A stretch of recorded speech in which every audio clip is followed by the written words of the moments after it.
I really liked the moment in the Piers Morgan interview where you talked about your childhood because you had an idyllic childhood from what I can tell. You said that you were in the suburbs of Chicago. It was a baseball town and it was just sort of a wonderful thing that you wanted to preserve. It is that the foundation going forward, like, or is it was something a little more ideological for you, like embracing Christian nationalism or Catholic nationalism, something, I'll just say it, maybe a little bit foreign to the American way of, our Protestant country and history. I don't know if you've seen that chart, but Jesus invented the Episcopalian Church. And then we had all these schisms, like so-called Roman Catholicism and Orthodox. Yeah. But yeah, it's been downhill ever since 0 AD. Anyway, I jest. What is motivating for you? Is it that sort of small town, like we want to preserve this thing that's good and that works? Or do you think in the coming years you're going to get more ideological? Christian nationalism was nothing 5 years ago. That term, I'd not really heard that term.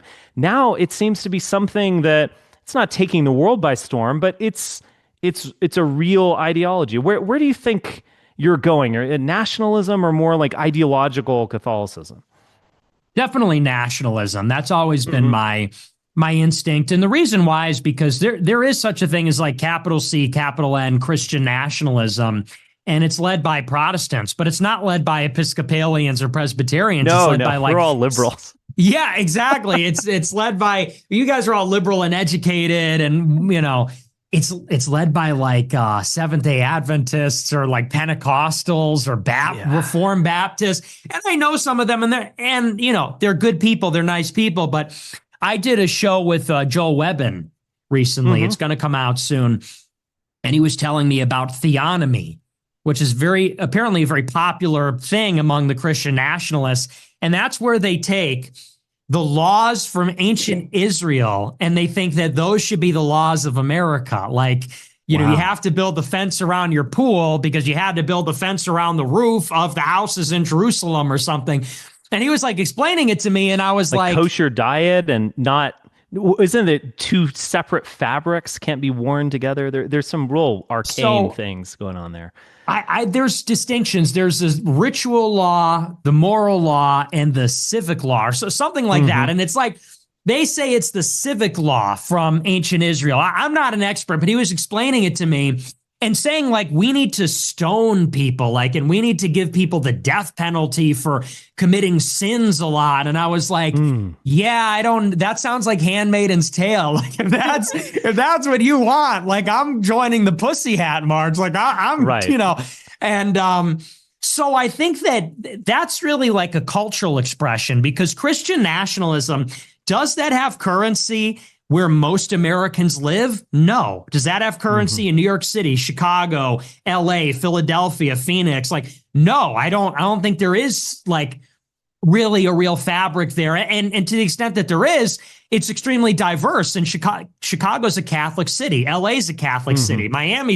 So I think that it needs to be a sort of generic embrace of Christianity as the glue of civilization. And to the extent that I appreciate Catholicism in a political context, I see the Catholic Church as like our Judaism, basically. And now, don't get me wrong, that'll be used against me.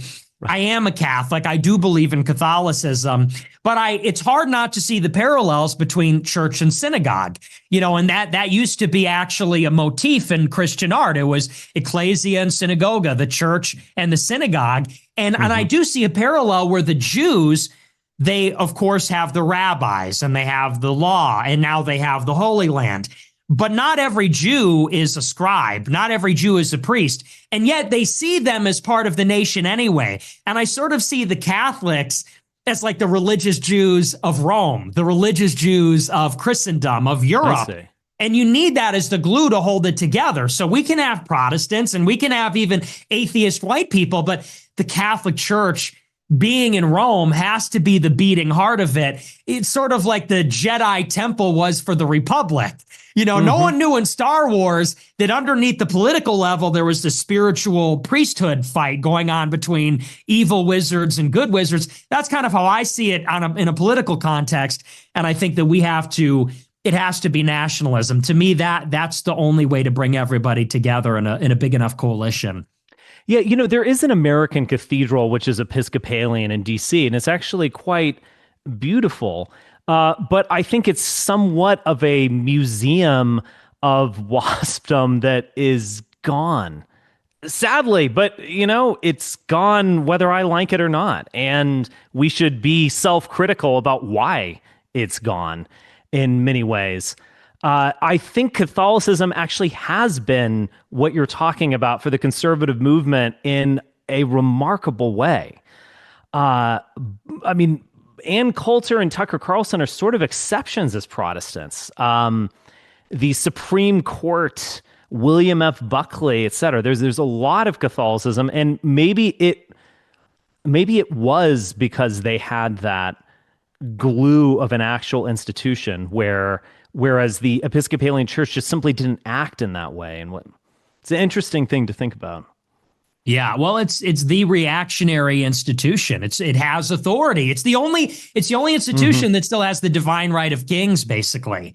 And all this Protestant stuff it's just unmoored. So yeah, I do think that's at the center of it, even though it's going to be, to me, I mean, I started out wanting to preserve my town. That was that's when I developed a consciousness, because I said, I like white people. Like, I'm white. I like white people. Right. I like the way my town is. I don't want to live in Boston where it's all Asians now. I don't want to live where it's all Cuban. Like, I went to Miami and it's a Caribbean country, and that's fine, but I don't want America to be like that.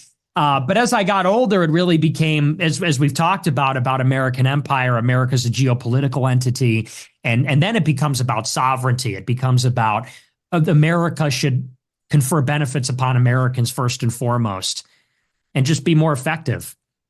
Yeah. Well, I wish you the best in these things. I don't know exactly what is going to happen, but I am certain now that you are going to be a part of it. You're not just that little kid biting at my heels anymore. You're That's true. how things have changed, our relationship. We used to hate each other. I know. Isn't it better when we don't hate each other? I would say it is. Yeah. Yes, yeah. No, I learned from you, and I think you learned from me as well. So I think that's excellent stuff. Yes. Well, Dolmetsch, let's go to some questions. And